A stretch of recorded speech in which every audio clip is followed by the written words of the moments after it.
Please welcome the 42nd President of the United States, Bill Clinton.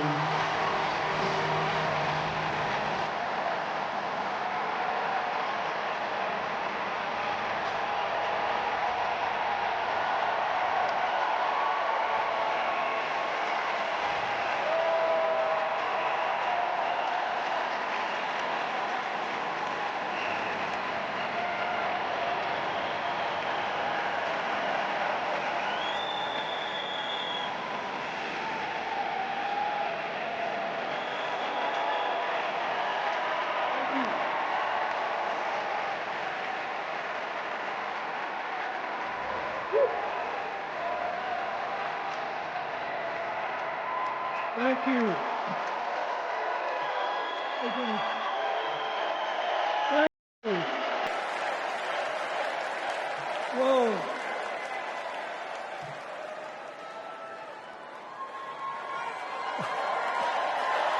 Let me ask you something. After the last 2 days, aren't you proud to be a Democrat? And I am very grateful to the Republicans and independents that have joined us, have been up here on the stage, and I hope they feel better about it now. Because I've seen all these things that even I have to be reminded of from time to time when I get my spirits down. I love seeing the Obamas here. I love seeing President Biden. And I thought Hillary gave a great speech, too. And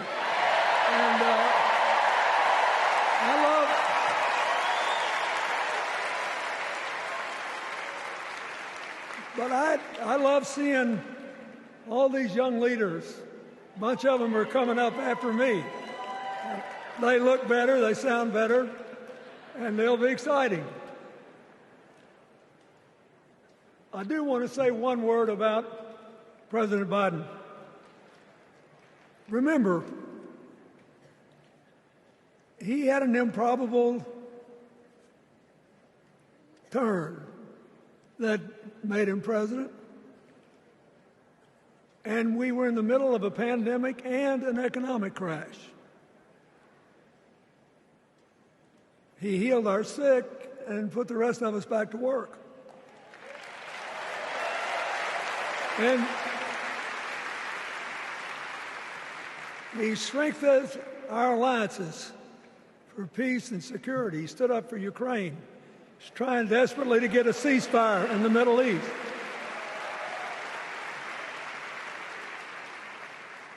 And then he did something that's really hard for a politician to do.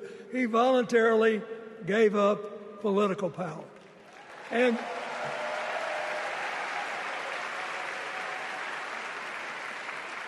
George Washington knew that, and he did it. And he set the standard for us serving 2 terms before it was mandatory. It helped his legacy, and it will enhance Joe Biden's legacy. And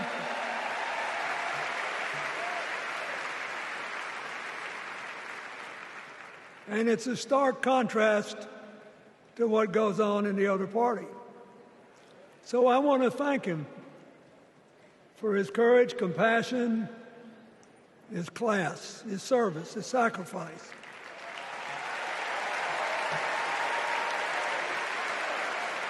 Joe Biden, thank you. And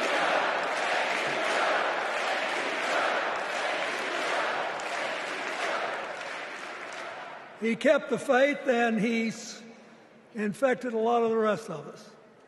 Now let's cut to the chase. I am too old to gild the lily. 2 days ago, I turned 78, the oldest man in my family of 4 generations. And the only personal vanity I want to assert is I'm still younger than Donald Trump.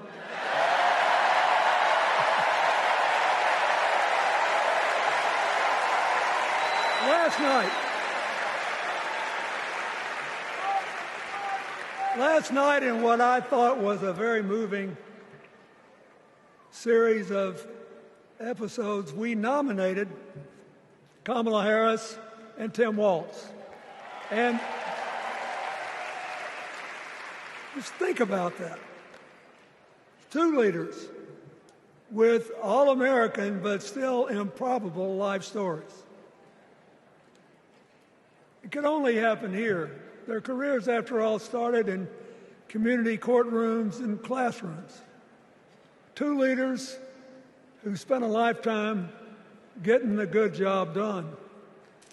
Now, one of the things that I've noticed over my increasingly long life is that a presidential election is unique in several ways. First of all, it's the greatest job interview for the greatest job in the world. Secondly, the Constitution says we, the people, get to do the hiring. And the third thing is that every 4 years, we get to change the requirements for the job. So here's what I'm thinking, because I try to apply this in every election. Will this president take us backward or forward? Will this president give our kids a brighter future? Depends. Will this president bring us together or tear us apart? Will the president increase the peace, security, and stability and freedom that we enjoy and extend it to others as we can? We, the people, we have to make a decision about these kind of questions. And every 4 years, it's a little different because the people come at the candidates, and they say, as they're saying now, here are our problems, solve them. Here are our opportunities, seize them. Here are our fears, ease them. Here are our dreams, help them come true.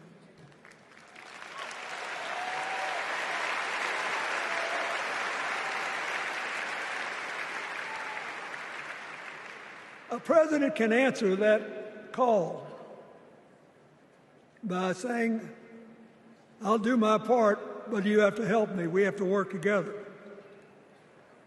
Or you can dodge what needs to be done by dividing, distracting, and diverting us. So in 2024, we got a pretty clear choice, it seems to me. Kamala Harris for the people,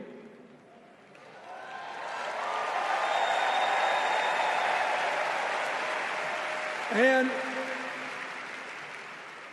the other guy who's proved even more than the first go-around that he's about me, myself, and I. I know which one I like better for our country.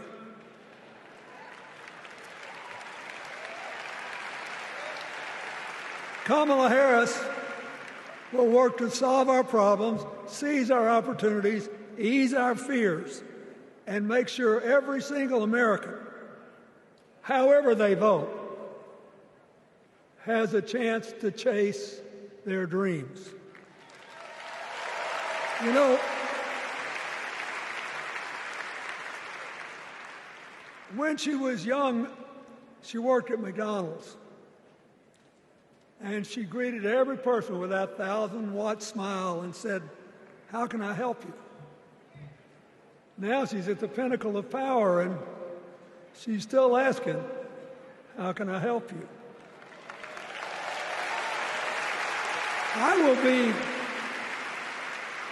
I'll be so happy when she actually enters the White House as president because she will break my record as the president who spent the most time at McDonald's.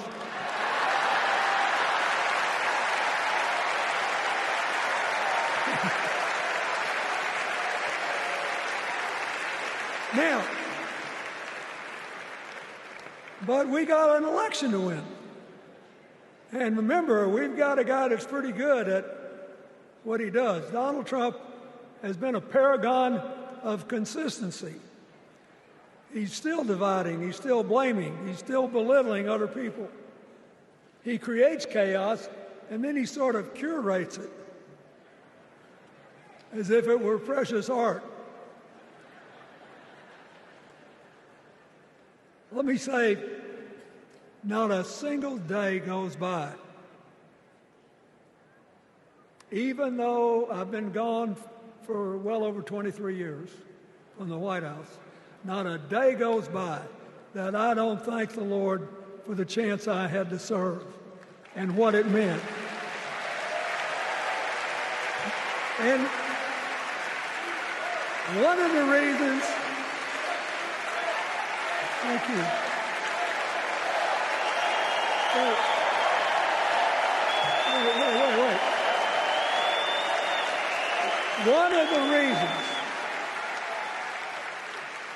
One of the reasons I love the job so much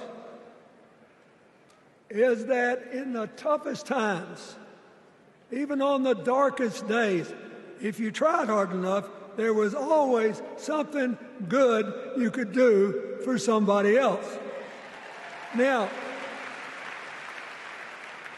some days that's not easy to do. You've got to deal with all these emergencies, or there's something going on here, there, or yonder. But Kamala Harris is the only candidate in this race who has the vision, the experience, the temperament, the will, and yes, the sheer joy to get something done.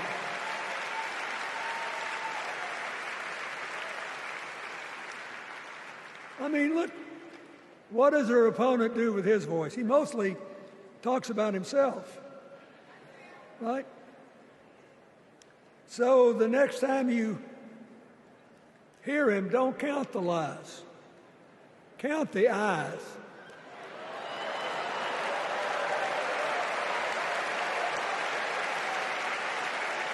Count the eyes.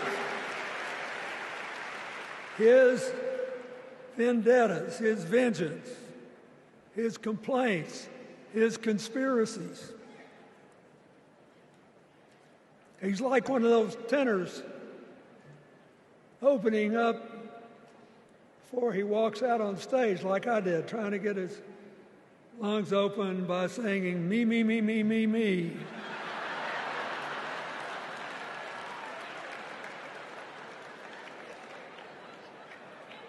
When Kamala Harris is president, every day will begin with you, you, you, you.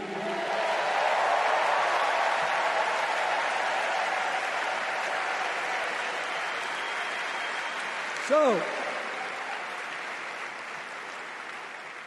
we got to ask ourselves the questions if we're going to hire a president. Do you want to build a strong economy from the bottom up and the middle out? Or do you want to spend the next 4 years talking about crowd size?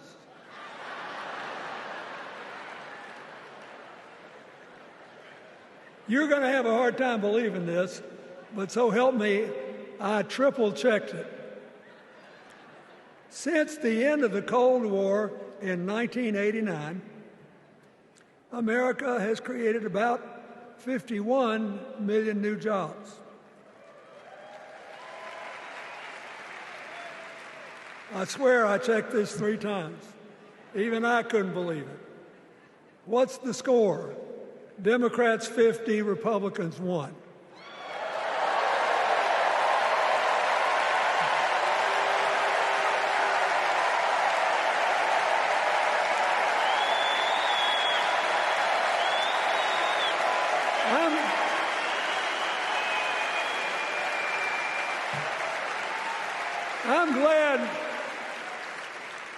that we've got a championship-winning coach on our team.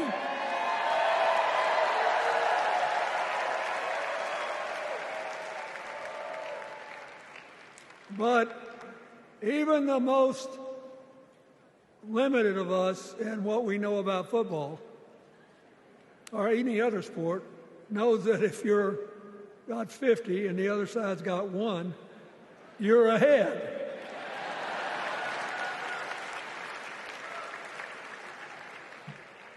What about affordable housing? It's a terrible problem in America now. We need more. And affordable health care. That's why the Democrats put a limit on monthly payments for insulin and a $2,000 a year out-of-pocket limit. And are trying to cover more drugs by bargaining for prices. We need more financing for small businesses. We need still to strengthen our alliances. I almost croaked in the first debate of this election season when President Trump said nobody respected America anymore like they did when he was president. Wait. And with a straight face. Look, you got to give him. He's a good actor. With a straight face, he cited as evidence of the respect that existed for us when he was there the presidents of North Korea and Russia.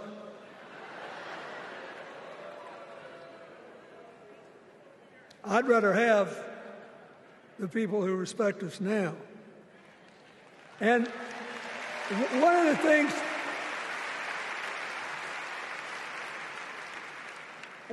is when you send a signal to the other countries, you want them to know whether they agree with you or not, at least that you're on the level. Here's where you are and what you believe.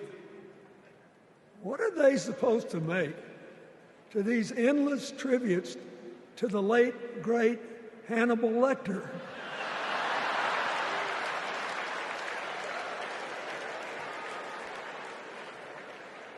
I mean, President Obama once gave me the great honor of saying I was the explainer-in-chief. Folks, I thought about it, and I don't know what to say.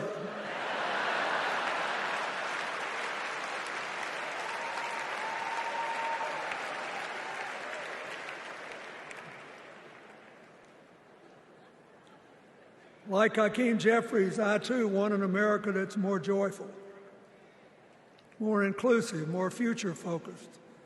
Just think what a burden it's been on us to get up day after day after day after day, buried in meaningless hot rhetoric, when there's so many opportunities out there, so many problems that need to be solved.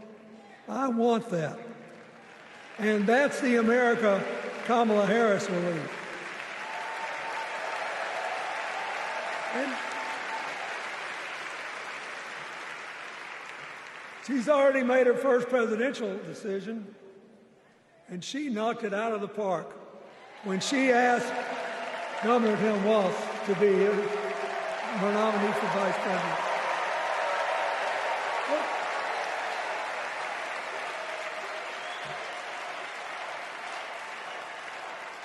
As they used to say when I was a young man growing up in Arkansas, you do not have to be all broke out with brilliance. You just look at Tim Walz, listen to him, follow his record as a teacher, as a coach, in the National Guard, as a congressman, where he was the only Democrat, save one, elected in that district in more than 100 years. And he stayed a long time. And then he became a great governor. And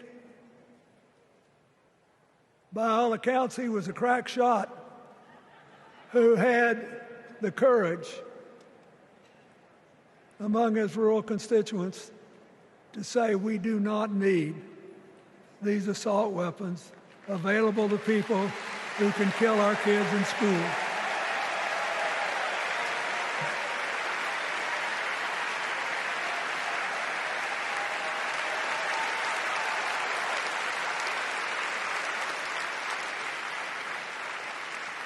So, armed with her first decision, Kamala Harris confronts an interesting dilemma. We're going to walk out of here feeling pretty good, I think. We've got energy, we are happy, we feel like a load's off our shoulders. And we know we're just being asked to fight the same fight that the forces of progress have had to fight for 250 years.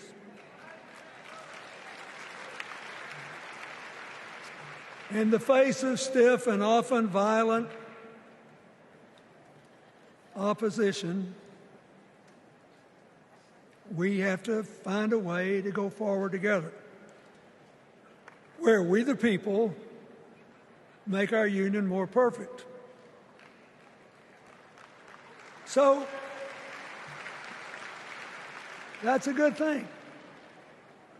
How could we possibly lose? Kamala Harris has fought for kids her whole life that were left out and left behind. She's taken on gangs trafficking across the border. She's fought to protect the rights of homeowners. She's been our leader in the fight for reproductive freedoms, and we know a majority of the American people are with us on that.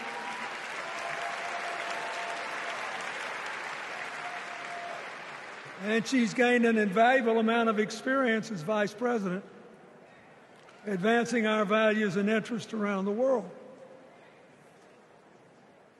She's already said she's going to work really hard to make sure that no American working full-time lives in poverty or has to worry about their children living in poverty. She says that we got to make home ownership an achievable dream for everyone, not just a privilege. She said that and this meant a lot to me, that she would protect everybody's right to vote, whether or not they voted for her. They were citizens, and they deserved the right to vote.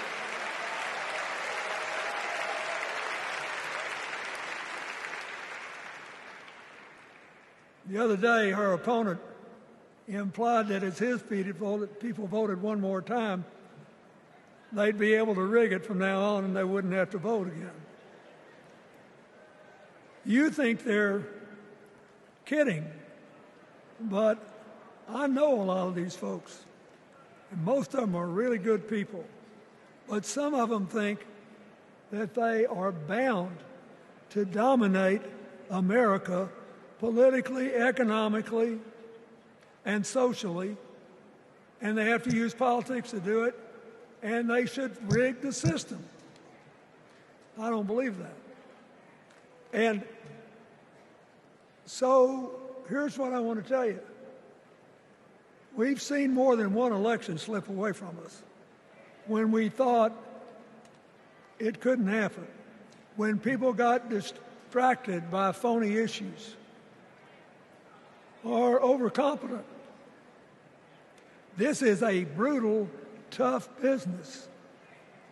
I want you to be happy. One of the reasons that President-to-be Harris is doing so well is that we're all so happy.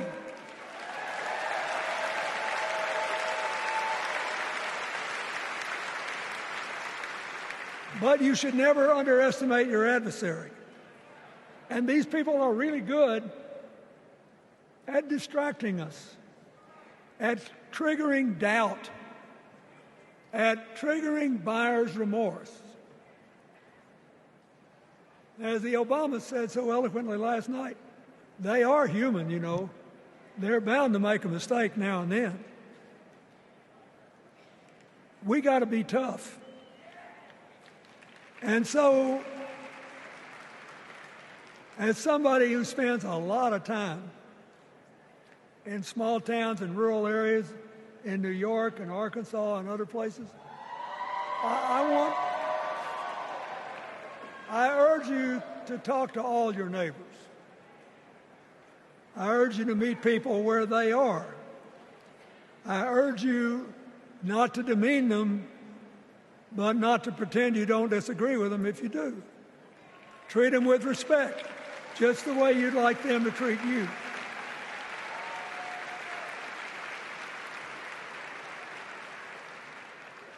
Ask for their help and then follow our leader, Kamala, and ask them, how can I help you?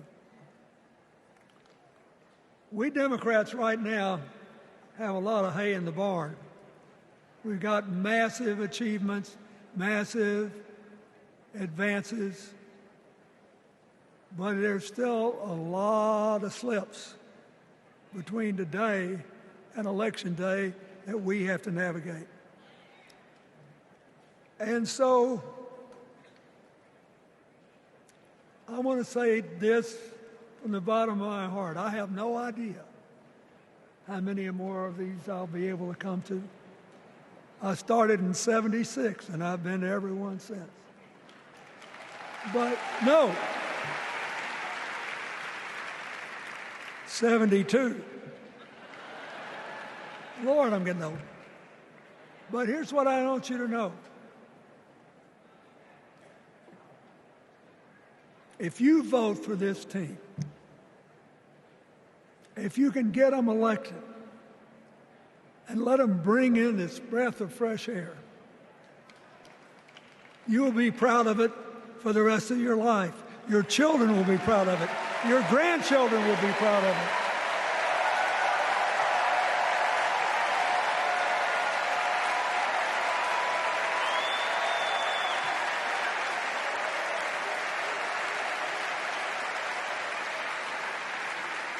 Take it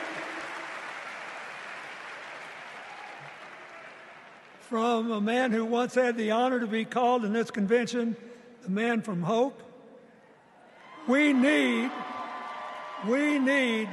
Kamala Harris, the president of joy, to lead us. So,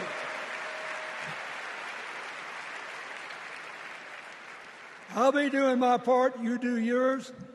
I'll see you when we're making a real joyful noise when the votes are counted. God bless you, and God bless America.